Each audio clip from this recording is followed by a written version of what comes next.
So now it's time to move to the second lecture of our afternoon. We are welcoming two long-life friends.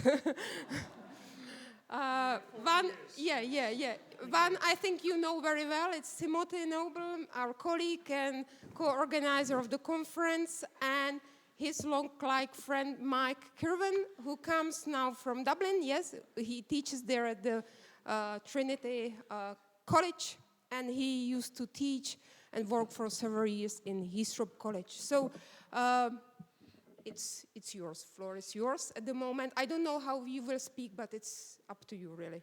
Thank you, Katerina. Yes, I will give the first part. It's up to you, friend. Good night for me. Yes, we have a short presentation, and I will do the first half and then pass over to Tim for the second. First thing is to say thank you very much indeed for the invitation to be with you. It's lovely to be back here in Prague and in this glorious setting. It really is lovely to be here. The theme of the presentation is around maturity is emancipation of the subject and the question of freedom during the COVID pandemic. And we'll be touching on the aspects of that title. But broadly speaking, what I will be drawing on is I've been trying to work a little bit on the work of Johann Baptist Metz and his continuing contribution to theology as I see it.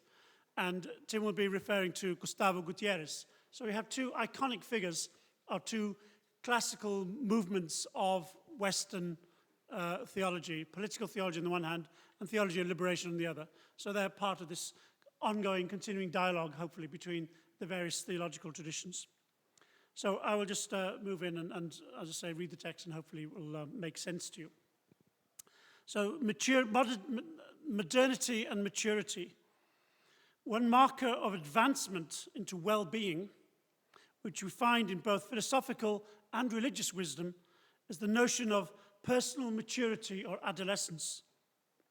The transition from tutelage to adulthood is the definition of enlightenment offered by Immanuel Kant.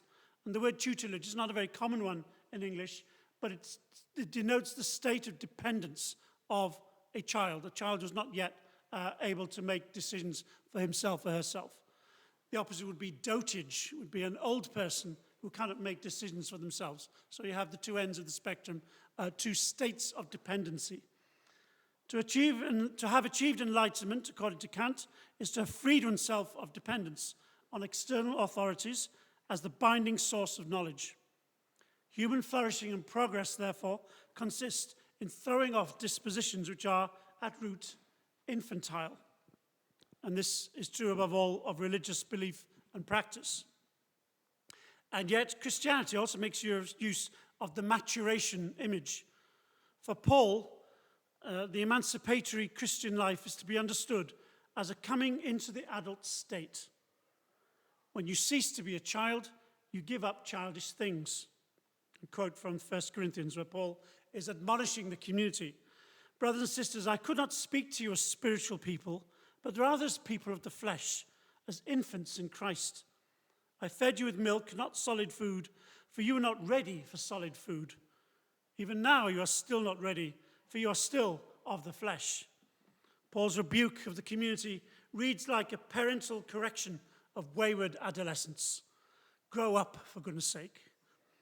But this vies with other more complex narratives of affiliation. You might say that the dramatic and singular reality of the resurrection overwhelms our normal metaphorical thinking. So the notion of coming to age is rather undramatic and unremarkable compared with the facts of the resurrection. But we're setting up, or at least I'm setting up, a little contrast between Kant and Paul with regard to this model of coming to maturation. And in his book, Faith in History and Society, Johann Baptist Metz briefly evokes Kant and Paul together. What Metz has to say is this, well, I won't read the whole quotation. The church remembers an indebted freedom.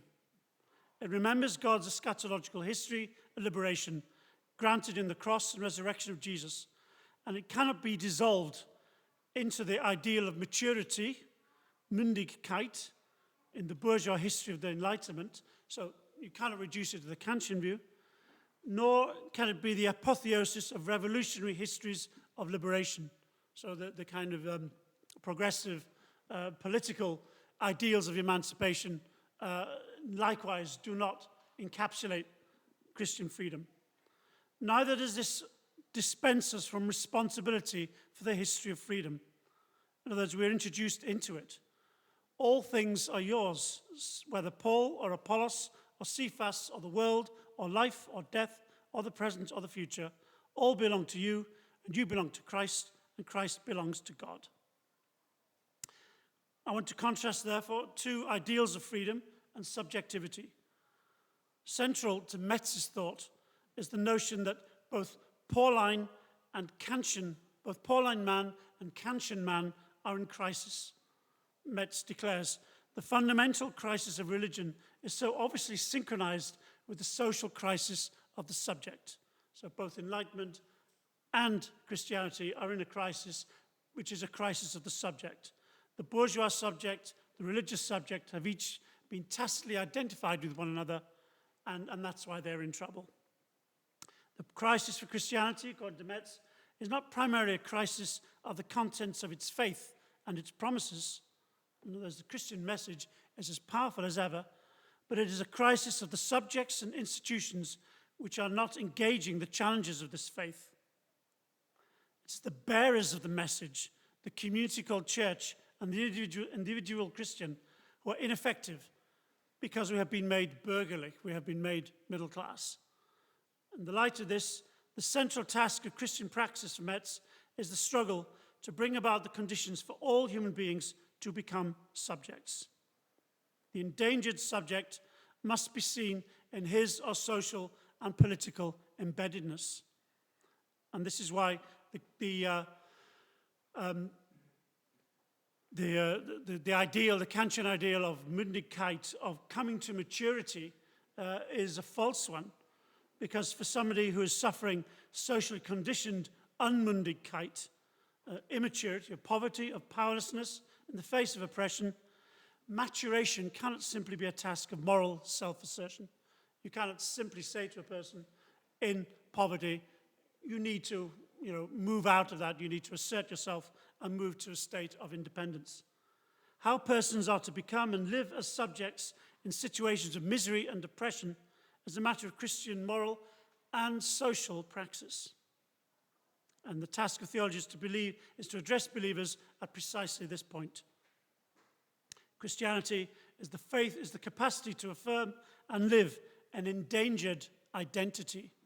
And I think this picks up on Athanasius' point about the fragility of the Christian ideal, the friendship ideal. There's a fragility about the Christian ideal.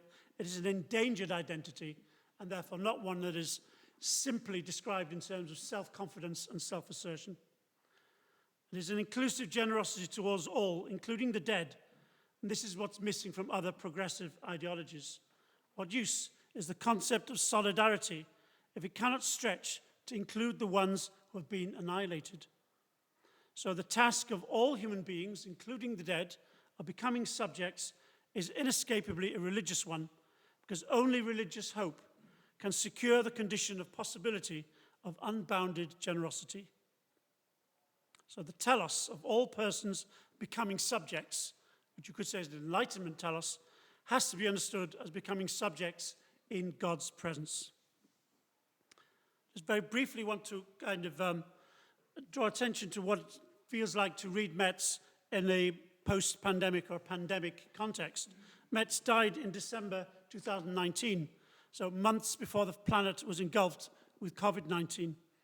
The virus has been an overwhelming phenomenon with consequences well beyond the epidemiological. Can we think through the pandemic crisis in the light of Metz's thought, in particular in the light of what Metz sees as the crisis, both the religious and the bourgeois subject, what he calls at one point the drift towards a new immaturity? There are two alternative subjects for Metz: the subject of false freedom and the subject of solidarity. And the danger here is that We can have a Manichaean division of subjects into legions of good on the one hand and evil on the other. And the temptation in a COVID-stricken world is very strong to have heroes and villains. But it would be unjust to attribute bad faith to the many whose resistance may be rooted in ignorance, justified suspicion, or poor education, rather than bad faith. And an interesting example, which I would like to go into more detail but can't here, is the complexity of the case of Giorgio Agamben, Italian philosopher and political theologian. Agamben, over many years, has launched an immensely influential critique of the modern state as totalitarian, which has led him to take a notoriously contrarian stance regarding pandemic restrictions in Italy. So Agamben, drawing on Michel de Foucault and Carl Schmitt, the notion of the state of exception, has a hermeneutic of suspicion towards the state. And this has led him to take up a contrarian stance with regard to vaccines and to protocols around combating COVID. He calls, commendably, for new forms of resistance against totalitarianism. However, as one author points out, Carlos Salzani, such resistance needs to be a positive collective project contributing to the common good, rather than an essentially anarcho-libertarian focus on individual freedoms. And that's what he maintains that Agamben's project amounts to. Just a kind of side discussion there, perhaps. Metz has drawn battle lines between the bürgerlich and messianic modes of existence.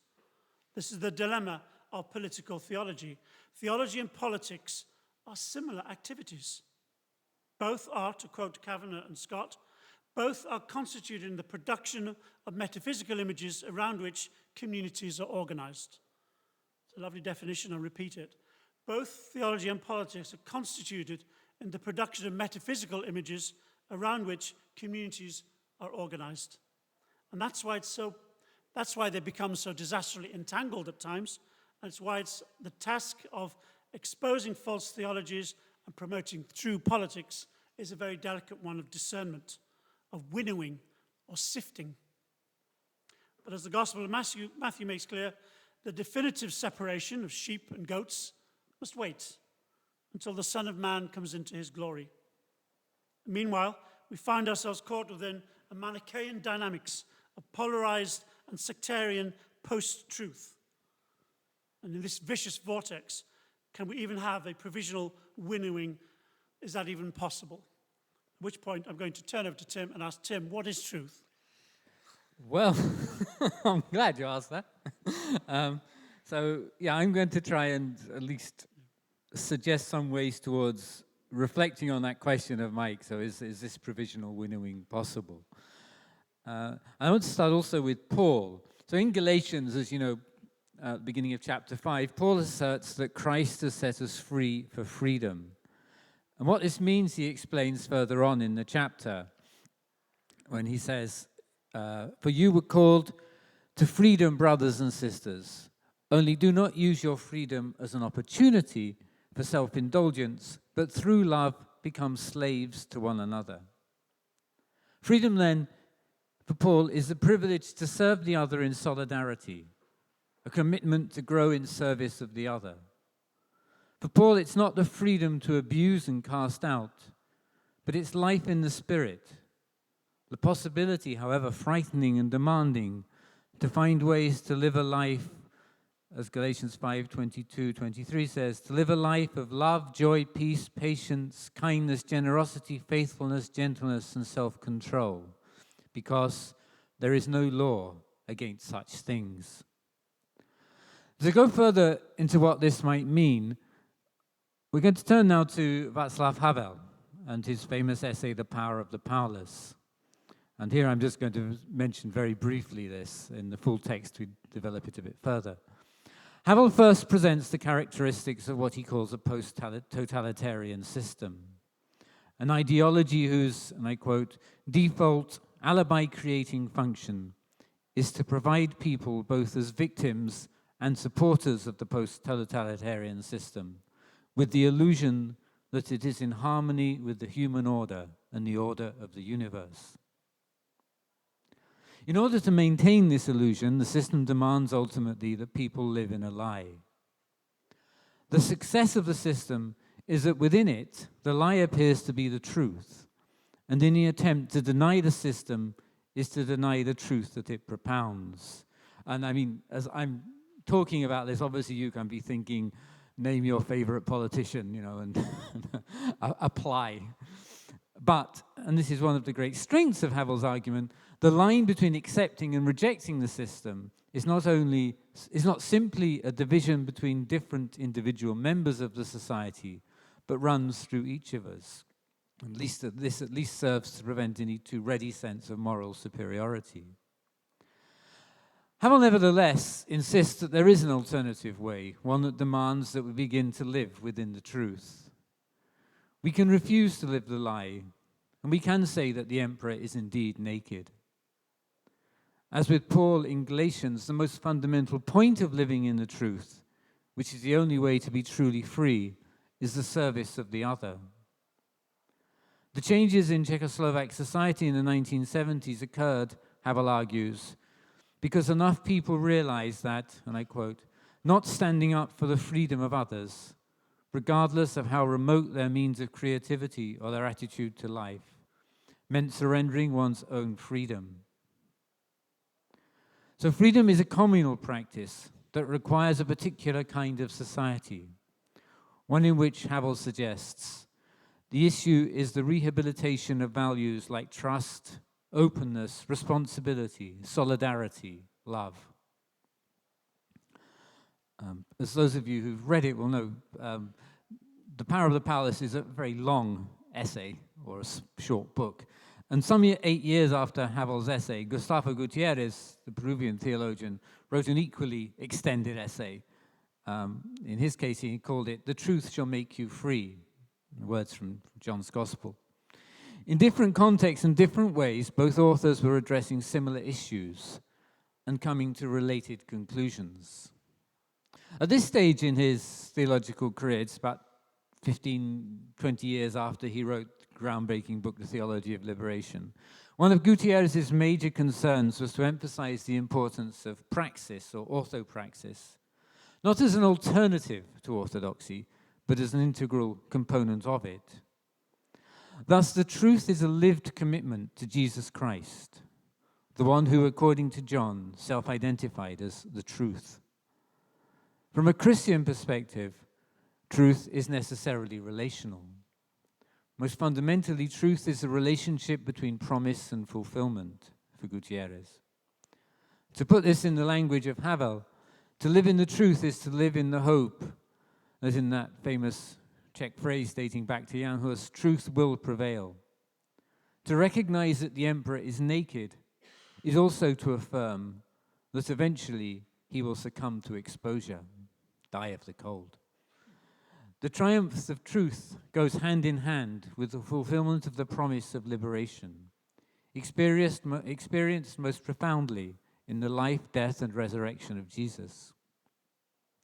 This liberation has concrete expressions in the lives of all, most especially of those whom Havel calls the powerless and whom Gutierrez calls the poor.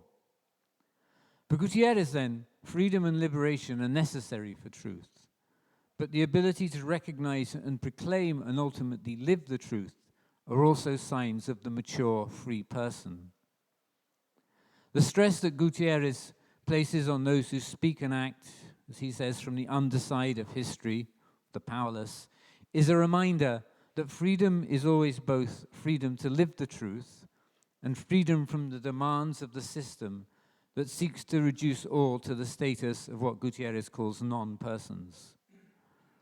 To grow into the maturity of children of God, the first step is to refuse to have one's humanity denied. So in conclusion, Immanuel Kant assumed that the enlightened subject will be just that, enlightened. A person who acts according to the categorical imperative must think of others and must adapt their behavior to the needs of the other.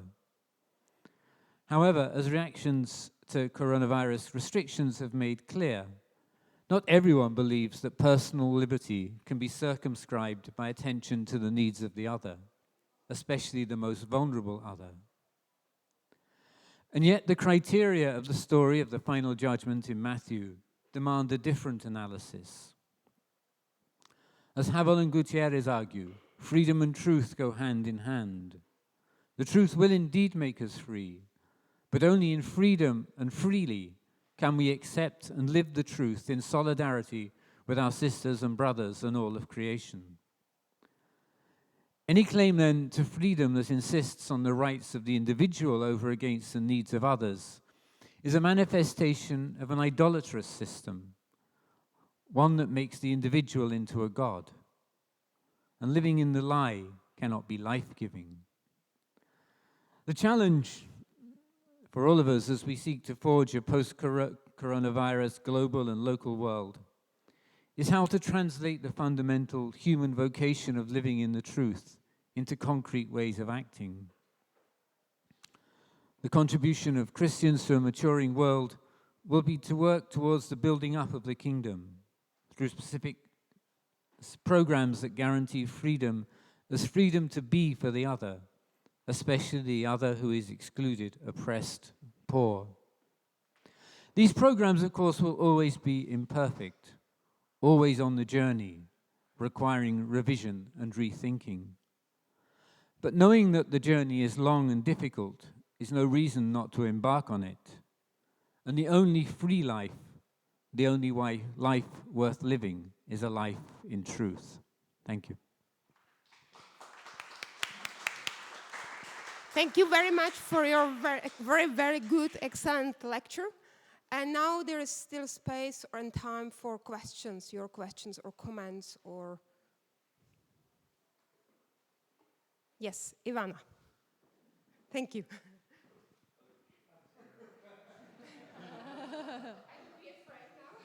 No. Thank you very much for both of your talks, which I enjoyed. My question comes regarding the very end, that the only life that is worth living is the life living in the truth. I was thinking of Jacob, the crooked one, that if you look at the beginning of the story of Jacob, there is not that much of living in truth there. And through the crooked ways, he gets lessons about how the human life, which is more full, can be lived by the lessons that others don't behave to him in particular good way. But he receives God's blessing already when he is acting in the crooked ways. So we can say that the life is worth living even there. So do you think that the conclusion which you had, that it sounds nice, or would you just agree with that? Thank you.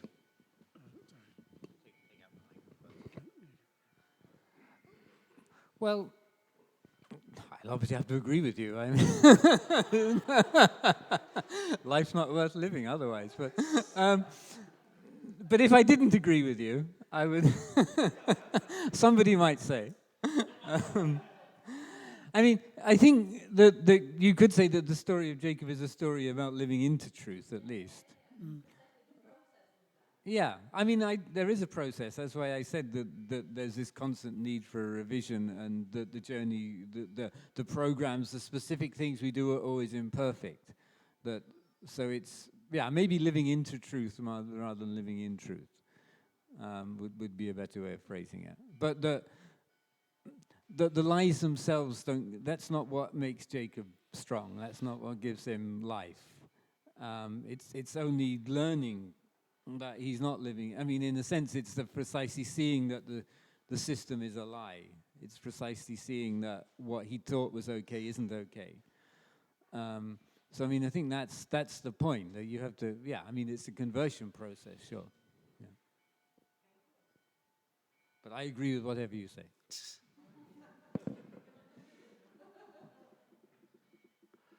I just add to that? I mean, the figure of Jacob, the process of growing into truth, for me at least, in my understanding, it is also important the encounters he has there with other people, that they are helping him grow into this. So the kind of like moments of grace that we have through relations with other people, that's also important in this process, I believe. So that's just to add. Just very briefly respond to say, yes, I think taking a, what's the opposite of synchronic?